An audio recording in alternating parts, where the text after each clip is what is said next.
नमस्ते। आज का टॉपिक है पायरुवेट ऑक्सीडेशन। जैसा कि आप सभी जानते हैं, ग्लाइकोलाइसिस के दरमियान एक ग्लूकोज का मॉलिक्यूल दो पायरुविक एसिड मॉलिक्यूल में कन्वर्ट हो जाता है। अब ये पायरुविक एसिड मॉलिक्यूल आगे फर्दर डिपेंड करेगा कि ऑक्सीजन की प्रेजेंस है तो क्या होगा इसके साथ में, या फिर ऑक्सीजन की एब्सेंस है तो क्या होगा। ऑक्सीजन की प्रेजेंस होगी तो क्या होगा, ये आपके माइटोकॉन्ड्रिया के अंदर जाएगा और वहाँ पर इसका फर्दर डिकार्बोक्सिलेशन ऑक्सीडेशन होगा। इनिशियल एसिटिल कोएंजाइम में कन्वर्ट होगा और later on acetyl coenzyme through Krebs cycle क्या करेगा, आपके इसका डिकार्बोक्सिलेशन होके ये वापस आपके ऑक्सिलोएसिटेट में कन्वर्ट हो जाएगा। अगर ऑक्सीजन की प्रेजेंस नहीं है तो आपका क्या होगा, पायरुवेट आपके लैक्टिक एसिड या फिर आपके एल्कोहल के अंदर कन्वर्ट हो जाएगा। आज हम पढ़ेंगे कि एक्चुअली में ऑक्सीजन की प्रेजेंस के अंदर पायरुवेट के साथ में क्या होगा। सबसे पहले ये देखेंगे, टॉपिक का नाम है पायरुवेट ऑक्सीडेशन। तो ऑब्वियसली इसका मतलब क्या है, पायरुवेट का ऑक्सीडेशन होगा। तो आपको वहाँ क्या चाहिए होगा, ऑक्सीजन का प्रेजेंस चाहिए होगा। तो सबसे पहले क्या करेगा, यहाँ पर देखने वाली बात यह है कि जैसा कि आप सभी जानते हैं, माइटोकॉन्ड्रिया क्या है, एक डबल मेम्ब्रेन स्ट्रक्चर है और यहाँ पर इसकी जो आउटर मेम्ब्रेन से और इनसे यहाँ पर एक प्रोटीन प्रेजेंट रहेगा। इस प्रोटीन का नाम है MCP1 या MCP2। ठीक है, ये क्या है, एक्चुअली में इसका नाम है MD1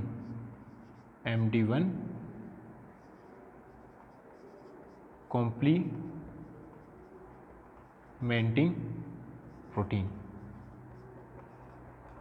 M stand for MD1, C stand for complementing and P for protein. MC1 या MC, ये क्या एक्चुअली में ट्रांसपोर्टर है जो क्या करेगा, आपका जो पायरुविक एसिड है, आपका जो पायरुवेट है, इस पायरुवेट को एसिड को क्या करेगा, आपको चैनल प्रोवाइड करेगा और इस चैनल के थ्रू क्या करेगा, आपका पायरुविक एसिड कहाँ मूव करेगा, माइटोकॉन्ड्रिया के अंदर मूव करेगा। तो एक्चुअली में सबसे पहले जानने वाली बात ये रहेगी कि पायरुवेट जो कि आपका किसके थ्रू सिंथेसिस हुआ है, आपके ग्लूकोज मॉलिक्यूल से क्या आपका पायरुवेट बना है, किसके थ्रू, प्रोसेस का नाम है ग्लाइकोलाइसिस। तो यहाँ पर जो पायरुवेट है, पायरुवेट सबसे पहले क्या करेगा, एक प्रोटीन है MCP1/MCP2 प्रोटीन, ये क्या करेगा, चैनल प्रोवाइड करेगा और इसी चैनल के थ्रू पायरुवेट क्या करेगा, आपके माइटोकॉन्ड्रिया के अंदर मूव करेगा। इस प्रोटीन की एब्सेंस होगी तो कभी भी पायरुवेट आपके माइटोकॉन्ड्रिया के अंदर मूव नहीं कर पाएगा। ये बहुत इंपॉर्टेंट चीज़ है, ध्यान रखना कि MCP1 MCP2 वो आपका चैनल प्रोटीन है जिसके थ्रू क्या करेगा, आपका पायरुवेट माइटोकॉन्ड्रिया के अंदर मूव करेगा। मूव करने के बाद में क्या होगा, मूव करने के बाद में आपका जो पायरुवेट मॉलिक्यूल है, ये पायरुवेट मॉलिक्यूल का क्या होगा, ऑक्सीडेटिव डिकार्बोक्सिलेशन होगा और ये किस में कन्वर्ट होगा, एसिटिल कोएंजाइम ए के अंदर कन्वर्ट हो जाएगा और यहाँ CO2 रिलीज होगा। यहाँ पर ध्यान रखना, इसके साथ में क्या होगा, कोएंजाइम ए ऐड होगा। यहाँ पर फिनोमेनन का नाम है oxidative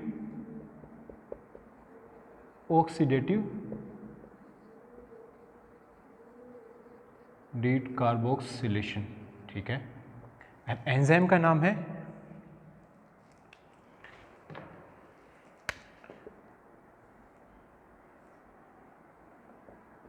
pyruvate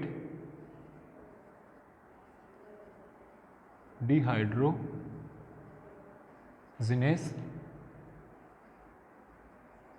complex. Short form में इसको PDC भी कहते हैं।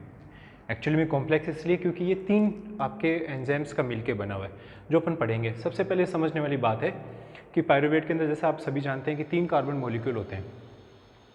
ये क्या करेगा, CO आपके कोएंजाइम है जो कि एक कोफैक्टर का काम करता है, इसके साथ में कंबाइन होगा और किस में कन्वर्ट हो जाएगा, एसिटिल कोएंजाइम ए के अंदर कन्वर्ट हो जाएगा और आपका रिलीज क्या होगा, CO2 मॉलिक्यूल आपका रिलीज हो जाएगा। मतलब क्या है, आपका ये जो आपका पायरुवेट जिसमें 3 कार्बन है, ये आपके 2 कार्बन के मॉलिक्यूल में कन्वर्ट हो जाएगा और एक कार्बन आपका किस में फॉर्म में रिलीज हो जाएगा, CO2 की फॉर्म में रिलीज हो जाएगा।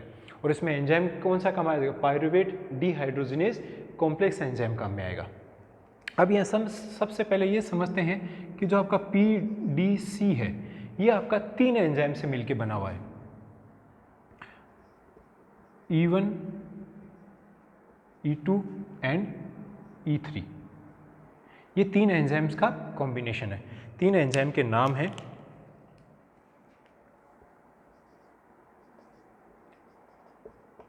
पायरुवेट डिहाइड्रोजिनेज, डाई हाइड्रो लिपोइल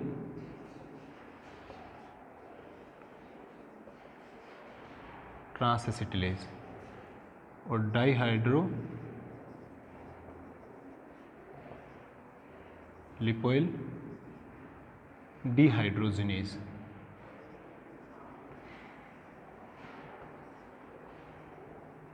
अब यहाँ एक चीज़ और याद रखने वाली चीज़ है कि एक्चुअली के इनके अंदर क्या करेगा, आपका कोफैक्टर कौन कौन से काम में आएंगे। इसके लिए तो आपका TPP कोफैक्टर काम आएगा, इसके लिए आपका को एंजाइम ए काम करेगा, और इसके लिए काम कौन करेगा, FAD प्लस या NAD प्लस। ये क्या है, इसके कोफैक्टर हैं। ठीक है। अब यहाँ ध्यान देने वाली बात है कि एक्चुअली में कौन कौन सा एंजाइम क्या क्या काम करेगा। जो पायरुवेट डिहाइड्रोजिनेज कॉम्प्लेक्स है ये सबसे पहले इस पे वर्क करेगा, पायरुवेट पे वर्क करेगा, और पायरुवेट पे वर्क करने के बाद में ये क्या करेगा, आपका ये डीकार्बोक्सिलेशन का काम करेगा। जो पहला मॉलिक्यूल है डीकार्बोक्सिलेशन का काम करेगा। एक्चुअली मतलब कहने का मतलब ये जो कार्बन डाइऑक्साइड रिमूव हो रहा है वो किसकी वजह से रिमूव हो रहा है, E1 एंजाइम जिसका नाम है पायरुवेट डिहाइड्रोजिनेज। जो सेकेंड एंजाइम है ये आपका क्या करेगा, transfer of acetyl moiety to coenzyme A. मतलब क्या करेगा, डीकार्बोक्सिलेशन होने के बाद में इसमें क्या बचा, जैसा कि आप सभी जानते हैं ये क्या है आपका एसिटिल कोएंजाइम है। तो इनिशियली मान लो ये आपका रिमूव हो गया, डीकार्बोक्सिलेशन हो गया, किसकी वजह से, पायरुवेट डिहाइड्रोजिनेज एंजाइम की वजह से। तो फिर जो एसिटिल मोइटी बचा, इस एसिटिल मोइटी को कोएंजाइम के ऊपर ट्रांसफर करने का काम कौन करेगा, आपका डाईहाइड्रोलिपोइल ट्रांसएसिटिलेज एंजाइम काम करेगा। फिर आपका थर्ड एंजाइम है डाईहाइड्रोलिपोइल डिहाइड्रोजिनेज एंजाइम। ये क्या काम करेगा, इलेक्ट्रॉन को ट्रांसफर करेगा। कहाँ से, आपके इस मॉलिक्यूल से पहले FAD पे ट्रांसफर करेगा और लेटर ऑन NAD पे ट्रांसफर करेगा, और इसकी वजह से क्या होगा, आपका NAD का क्या होगा, हाइड्रोजनेशन होगा और ये NADH2 में कन्वर्ट हो जाएगा। मतलब जो इलेक्ट्रॉन का मूवमेंट होगा, एक्चुअली में कह सकते हैं कि जो आपका हाइड्रोलिपोइल जो मॉलिक्यूल है उसको वापस उसी फॉर्म में लाने का काम कौन करेगा, आपका थर्ड एंजाइम काम करेगा। तो एक तरह से इसको कह सकते हैं इसका काम क्या है, रीजनरेशन।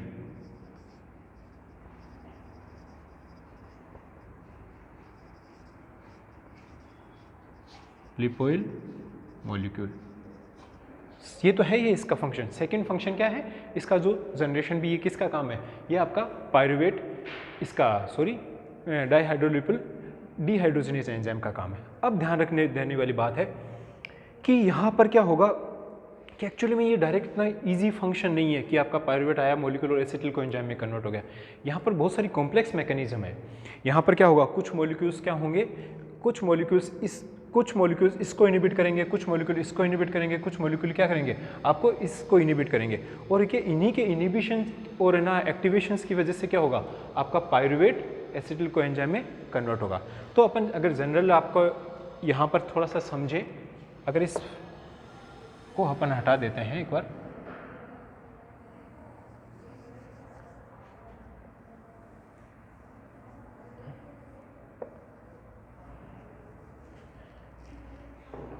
ये जो तीन एंजाइम हैं जिनको अपन E1, E2 और E3 कह रहे हैं, जो पायरुवेट डिहाइड्रोजिनेज एंजाइम है, ये एंजाइम क्या होगा, आपका सबसे इंपॉर्टेंट फैक्टर है कि ये TPP से एक्टिवेट होगा। जो डाईहाइड्रोलिपोइल ट्रांसएसिटिलेज है ये किससे एक्टिवेट होगा, आपका कोएंजाइम A से एक्टिवेट होगा, और आपका डाईहाइड्रोलिपोइल ये फोस्फोराइलेशन से एक्टिव, डीफोस्फोराइलेशन से, सॉरी, डीफोस्फोराइलेशन से एक्टिवेट होगा। मतलब ओवरऑल अगर अपन वर्क इनका तीनों का पढ़ ही चुके हैं, अगर सिंपल फॉर्म में देखें तो क्या होगा कि आपका ये जो पीडीसी है, पायरुवेट डिहाइड्रोजनेज कॉम्प्लेक्स एंजाइम है, यहाँ कुछ और एंजाइम भी वर्क करेंगे, जिसमें से पहला एंजाइम है फॉस्फेटेज। और फॉस्फेटेज आपको पता है क्या काम करता है, डीफॉस्फोराइलेशन का काम करेगा।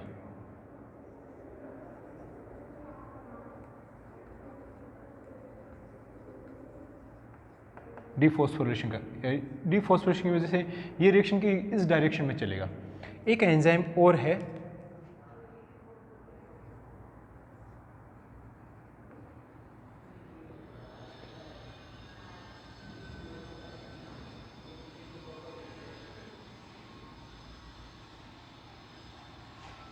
Pyruvate dehydrogenase kinase enzyme. ये क्या काम करेगा, ये फॉस्फोराइलेशन का काम करेगा।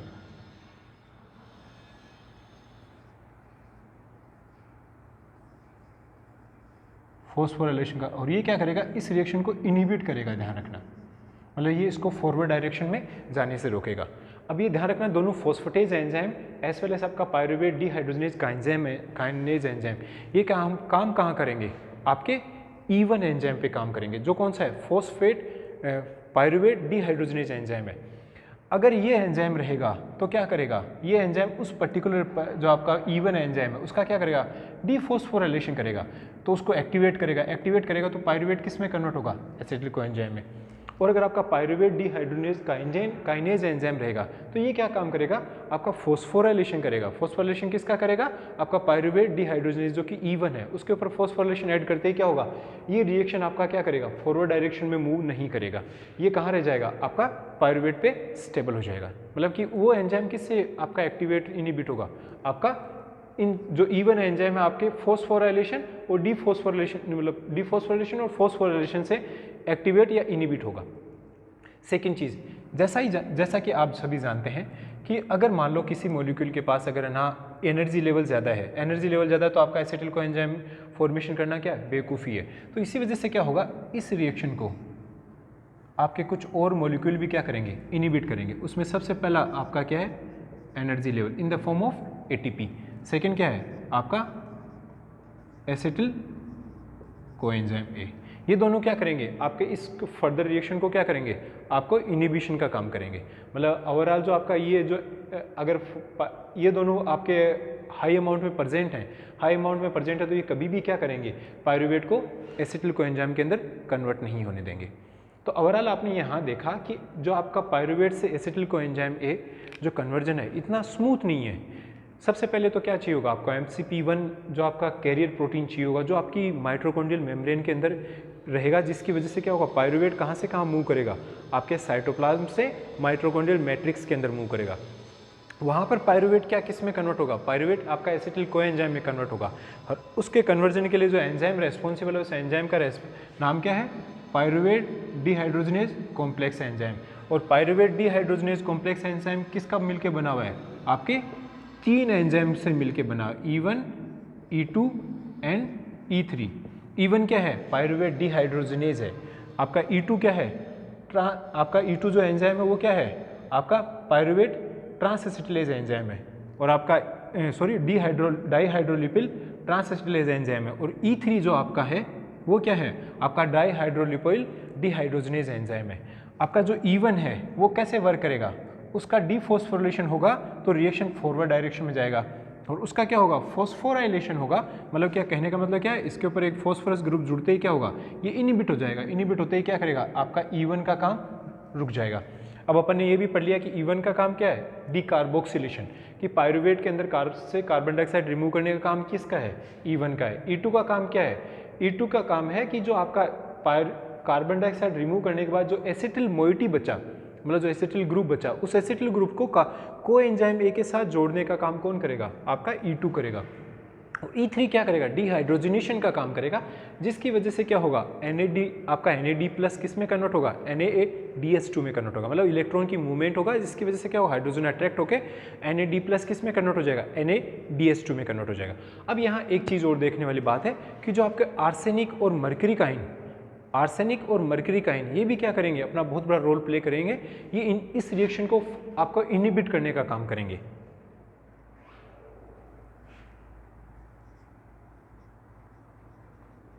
आर्सेनाइट एंड मरकुरी काइन ये भी क्या करेंगे, इस रिएक्शन को इनहिबिट करने का काम करेंगे। तो ये हो गया basic pyruvate oxidation. Pyruvate oxidation समझने वाली बात है सबसे पहले कि पायरुवेट ऑक्सीडेशन होगा कहाँ पर, पायरुवेट ऑक्सीडेशन आपके माइटोकॉन्ड्रिया के अंदर होगा, ठीक है, और उसको करवाएगा कौन, पायरुवेट डिहाइड्रोजनेज कॉम्प्लेक्स एंजाइम करवाएगा, 3 एंजाइम उसके अंदर जुड़े हुए हैं। पायरुवेट को आगे इनहिबिट कौन करेगा, आपका इनहिबिट करने का काम एक तो पायरुवेट डिहाइड्रोजनेज काइनेज एंजाइम करेगा प्लस ATP और एसिटिल कोएंजाइम भी करेगा, ठीक है। इसके अलावा क्या करेगा, अब इसको आगे एक्टिवेशन का काम कौन करेंगे, एक्टिवेशन का काम कौन करेगा, एक तो फॉस्फेटेज एंजाइम करेगा, फॉस्फेटेज ये गलत लिख दिया था, एंजाइम का नाम है फॉस्फेटेज।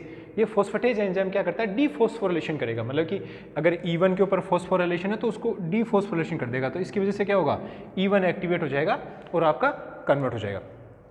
अब इसके अलावा आपने देखा होगा कि जैसे जनरली अपनी बॉडी के अंदर क्या करता है, जैसे इंसुलिन करता है, इंसुलिन क्या करता है, इंसुलिन जहाँ पर भी ग्लूकोज होगा ग्लूकोज के लेवल को लोअर डाउन कर लेगा। अब लोअर डाउन कैसे करता है, ये थोड़ा सा इसका छोटा सा पार्ट है, मैं आपको बता देता हूँ।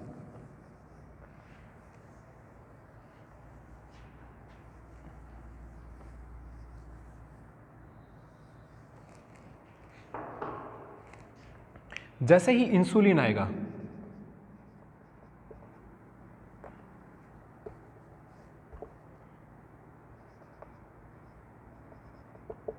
बॉडी के अंदर इंसुलिन का लेवल बढ़ेगा, तो ये क्या करेगा,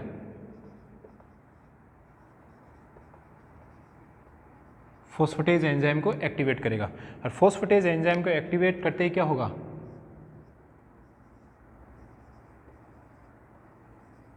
डिफॉस्फोराइलेशन होगा। डिफॉस्फोराइलेशन होगा तो क्या होगा, आपका E1 एक्टिवेट होगा, E1 एक्टिवेट हो तो पायरुवेट किस में कन्वर्ट हो जाएगा, एसिटिल कोएंजाइम में कन्वर्ट हो जाएगा। पर ध्यान रखना पायरुवेट किससे बना है, आपके ग्लूकोज मॉलिक्यूल से बना है, और यहाँ इंसुलिन क्या करेगा, आपके एसिटिल कोएंजाइम को क्या किस में कन्वर्ट कर देगा, आपके फैट में कन्वर्ट कर देगा। तो ओवरऑल क्या हुआ है, इसने ग्लूकोज मॉलिक्यूल के ग्लूकोज की जो कंसंट्रेशन उसको लोअर डाउन किया है। लोअर डाउन कैसे किया है, ग्लूकोज को पायरुवेट में कन्वर्ट कराया है, और पायरुवेट को फिर फर्दर एसिटिल कोएंजाइम में कन्वर्ट करके, एसिटिल कोएंजाइम्स आप सभी जानते होंगे कि किसके, फैट के आपके जो प्रोडक्शन में सबसे जो मेन रेस्पॉन्सिबल हुआ है कौन है, एसिटिल कोएंजाइम है। तो ओवरऑल ग्लूकोज के जो उसका लोअर डाउन करने का काम कौन करेगा, आपका इंसुलिन करेगा। और कैसे करेगा, through phosphatase enzyme. Phosphatase enzyme dephosphorylation करेगा किसका, E1 आपका जो एंजाइम है, E1 एंजाइम क्या करेगा, पायरुवेट को किस में कन्वर्ट करेगा, एसिटिल कोएंजाइम को, और एसिटिल कोएंजाइम क्या करेगा, आपके फैट के सिंथेसिस के अंदर बहुत बड़ा रोल प्ले करता है।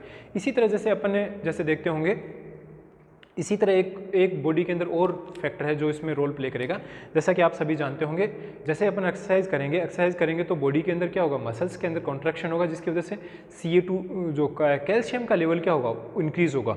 वो कैल्शियम का लेवल इंक्रीज होगा,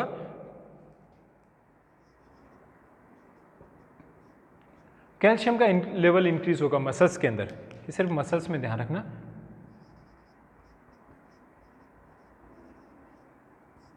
फिर कैल्शियम का लेवल इंक्रीज होगा तो ये भी क्या करेगा, ये भी आपको क्या करेगा, फॉस्फेटेज एंजाइम को एक्टिवेट करेगा, और फॉस्फेटेज एंजाइम को एक्टिवेट होगा तो ये क्या होगा, आपका पायरुवेट एसिटिल कोएंजाइम में कन्वर्ट होगा, और ये जो एसिटिल कोएंजाइम है इससे मिलेगा आगे जाके किस में पार्टिसिपेट करेगा, पार्टिसिपेट इन क्रेब साइकिल, और इसकी वजह से क्या मिलेगा, आपको एनर्जी मिलेगा। तो अलग अलग बॉडी के अलग अलग आपके पार्ट्स के अंदर आपके अलग अलग, जैसे यहाँ इंसुलिन क्या करेगा, लीवर में इन जगह क्या करेगा, आपका ग्लूकोज को फैट में कन्वर्ट करने का काम करेगा अगर इसका लेवल बढ़ता है तो, और आपके अलग अलग बॉडी पार्ट्स के अंदर जैसे क्या करेगा, आपका कैल्शियम, जैसे मसल्स के अंदर कैल्शियम बढ़ेगा तो वो क्या काम करेगा, जस्ट इसके रिवर्स काम करेगा।